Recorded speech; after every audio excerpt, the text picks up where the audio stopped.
Hey everybody, Mazer here, and welcome to a new and very special unboxing video for you.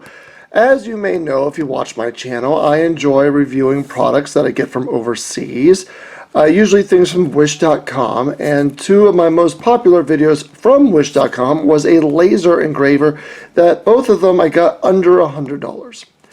Unfortunately, the first one ended up burning out. The motors actually died on me, so it ends up being useless.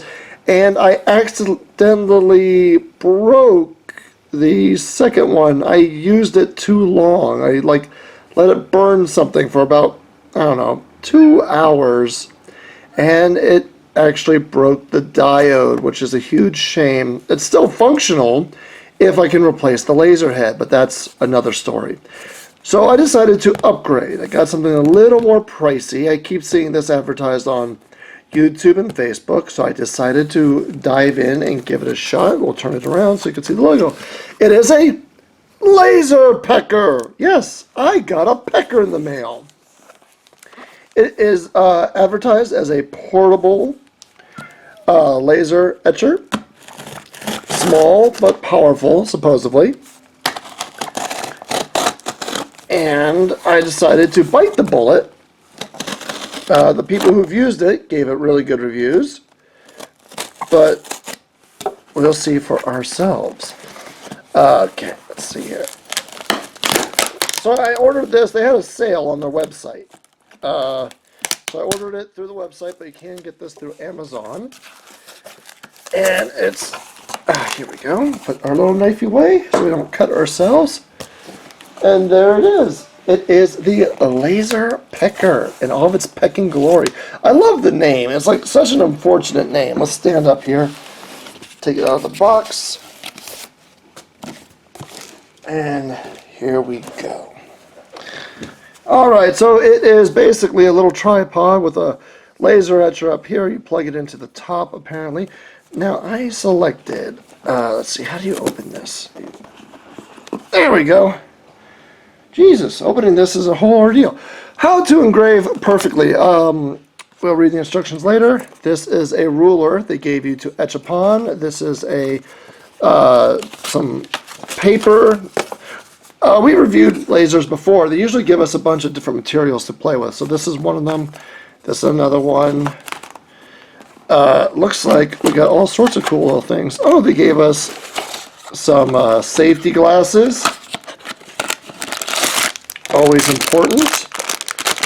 You want to make sure you always wear some kind of protection when you play with lasers. Over here, it looks like we got ourselves the power adapter.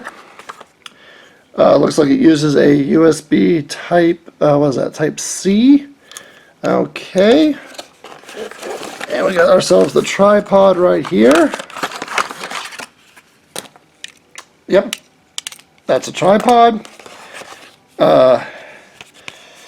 I guess this is instructions, and there's the laser itself. I chose red. It looks really cool. Look at that little thing. So it has the mirrors and everything in here. And it's supposed to be very precise. Nice little thing. It is little. Look at the size of that. It's tiny. Looks like you have a power, a targeting, and the cord. I believe that's everything in the box. So let's set the box aside. We'll put you here. And what does this have to say? It's probably instructions. Ah, yes. So this is very professionally presented, more so than other engravers we purchased. So let's take a look here. The standard version, which is what we got. We got the host, which is the laser, goggles, tripod, Type-C cable, the charger, safety shield, interface, power, Bluetooth connector, connection indicator. Oh, that's what that is. That's not power, that's Bluetooth. Okay. The safety shield, which is like a plastic shield you put over it. I have other things we could use that, in replace if I didn't buy that. Let's see here. To install the tripod without the safety shield, the tripod should be installed at the screw hole. let's see here. Install the tripod. Without the safety shield, the tripod should be installed at the screw hole of the host machine and adjust the height of the tripod to the right position. 200, give or take 5 millimeters is recommended. That's what I keep hearing. A lot of people who said they had issues with this did not get it at the exact height that you need. It's supposed to be 200 millimeters, you can see right here. Instructions before use. Use your eye protection. There's a password lock, motion sensor, motion detection. Oh, I like this. Equipped with a sensitive G sensor, the LaserPecker will suspend operation immediately when accidental movement during operation is detected. There is an overheating suspension. Oh, that's really good. The LaserPecker will suspend operation if detected the internal temperature is close to the destructive threshold. I like that because, like I said, that's what destroyed my other one. Is I used it too much and it overheated and destroyed the little diode. Oh yeah, you have to use an app for this, which I downloaded ahead of time. All right, so we're going to assemble this and give it a shot. 1 second. All right, we have everything set up. It was very easy. I just screwed it onto the tripod. The wire's nice and long, so I was able to plug it in. And so what you got to do is download the app, which I already did. And when you download the app, it immediately recognized the LaserPecker. It recognized my pecker and connected instantly. I just had to register my email, set up a password, and now my pecker is online. So you can do your own creation. So it looks like you can, draw or whatever you want. You could paint. Whee! Just like that. They have examples built into the app. And then you can upload your stuff from your camera and upload stuff from your phone. We're just going to use one of the examples right here, and I'll do the LaserPecker logo. Alright, let's see here. Size setting. I don't know. Let's do 50 millimeters. File name, that's fine. And then I type in my password. And, oh, look at that! Look at that! Oh my God, it actually shows you where it's going. Look at the size of that. So there you go. We could see how big it's going to be, or at least the preview box. Oh, that is so cool. Let's make sure. Okay, so we want to quit the preview. Let's make this smaller. Let's do half of that size. And then we'll do the preview here. Alright, that looks like it's good. We'll put the material as, let's make sure I show you. So when you go next, you get to choose the material. So I think, let's just do the recycled paper. 100%. Yeah, let's just use the default settings. And now it's going to hopefully work. Oh yeah, it's working. And when I look away, that is very bright. Now, right away, there you go. You can see that it did do some etching, but it didn't burn. Why did it do this? Well, this is when we start messing with the settings and try figuring everything out. The first thing we're going to do is measure the distance and make sure it's as close to 200 millimeters as possible. 1 second.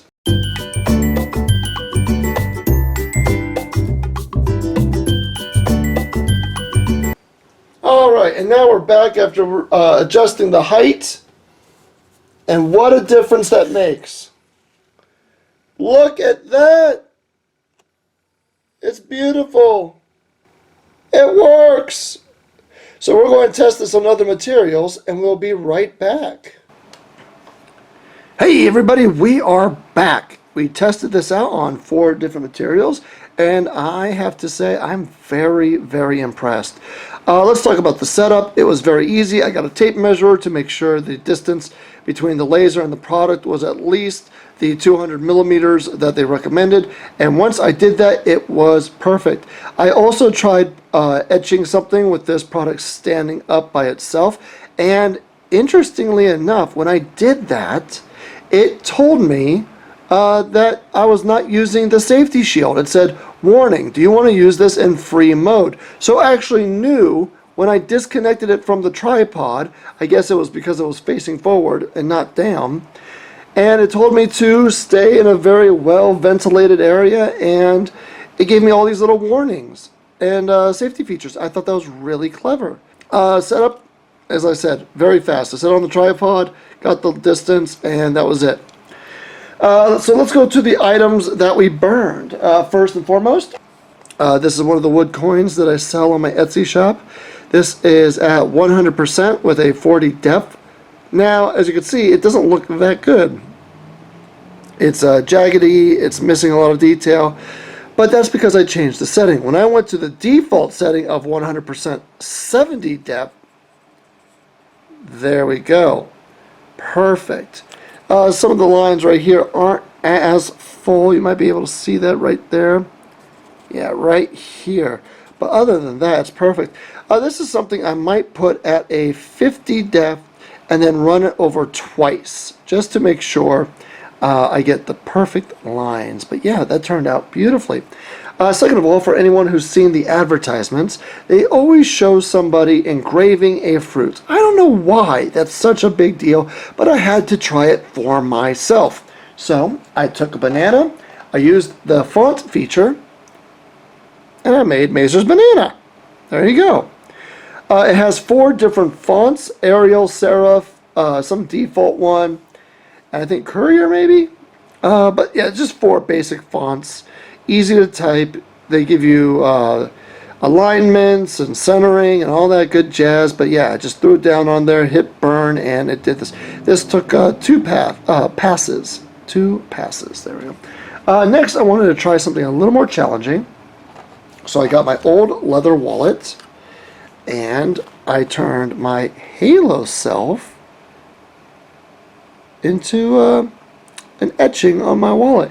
Now this is a fully colored image, but there's an option called pencil, and when you hit pencil, it basically just creates a outline of the image, and that's how it turned out. Let's get as close as possible there, and that turned out fan-bloody-tastic. I am super impressed. In comparison, this is what my original laser did, and that took quite some time, maybe 10 minutes, 5 minutes. This took 6 minutes, this whole image, and it looks wonderful. I'm super duper impressed, and I can't wait to actually see what else I can do on the other panels on my wallet, just to see how well this can handle more leather etching. Finally, we tried the black and white feature, which is supposed to take a photo, turn it black and white with gradients, and transfer it as a burned image. I did my cat. It did not turn out very well. But here's the reason, okay? You can see my cat. You got the curve of her body here. That's a leg. That's an ear. Here's her nose. And this is the background. The reason it turned out bad was I just chose a very bad photo. It's very dark, very little contrast. So when it was burning, it didn't really have that much information to etch, and overall, it just didn't turn out well. Not the laser's fault. It was my fault. Now, you hear me coughing, and that's one thing I do want to mention. As you can tell, there's no fan. I have a fan set up on my desk. There are fumes. Now, the wood fumes I'm used to. That's just burnt wood, no big deal. This, burning the leather, I had to open all the windows and put 2 fans in the room and get rid of the fumes. Use this in a very well-ventilated place. I cannot stress that enough. Make sure you have great ventilation when you do something with this laser. And that's not just this laser, it's all lasers. Most lasers have a tube that takes the fumes and pushes outside. This doesn't. It's free-formed, so that's the thing. Now, some of the other side features I discovered while using this. At one point I did bump this while it was running, and guess what? It turned off. I bumped it, it instantly turned off, and I got a warning on my phone saying the laser has been moved, shutting down, waiting for you to resume the etching. And it didn't just like power down the laser. No, the laser turned off completely. So that was really cool. Another feature is when one of these, this one, when it was done etching, I did not notice it was done. So it was probably on for another 3 or 4 minutes after it was finished etching. This went to sleep. It went to sleep and turned the laser off by itself. Great, great safety feature. I cannot stress that enough. Fantastic. Furthermore, when I etched something like this, I put something here and shot forward, it actually gave me a warning saying I was using something called free range mode. And it had me read all these little safety notices because it's basically detecting that it's not inside a ventilated shield that you can get on their website. So when you go to free range mode, it gives you all these little warnings, and I just really appreciate that. So overall, how do I like this? Well, I freaking love it. Oh my God. The live preview, when it does the little square, is so easy for me to line these up now. As you can see here, this one's almost completely centered, and I was just super impressed with how fast I was able to get a good etching out of this. This one's not as centered, but again, my fault, not the lasers. The speed and quality of what I'm getting, it doesn't even compare to the cheap $60 ones I bought on wish.com. This is fast. It gives me great results really quickly. And the best thing is it's silent. It is so bloody quiet. I don't even realize it's running half the time.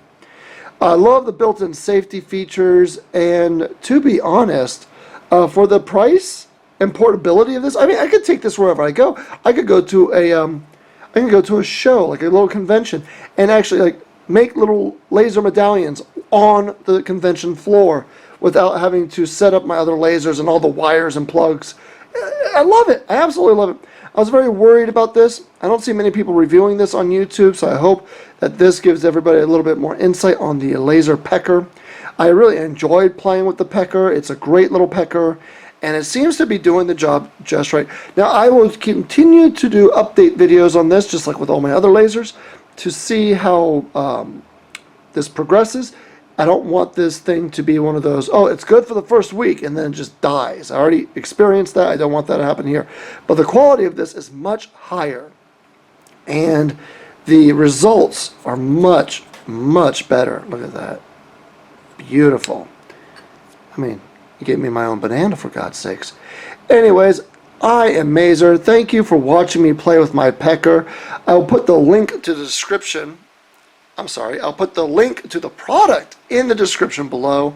And until then, I am Mazer, and I'll see you next time. Bye.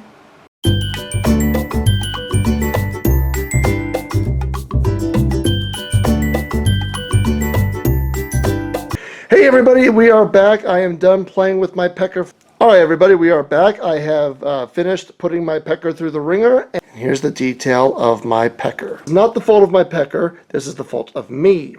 I did my Pecker wrong. Not the fault of the Pecker, it's the fault of the user. I'm glad to have been able to present to you, my audience, the use of my shiny, glorious red Pecker.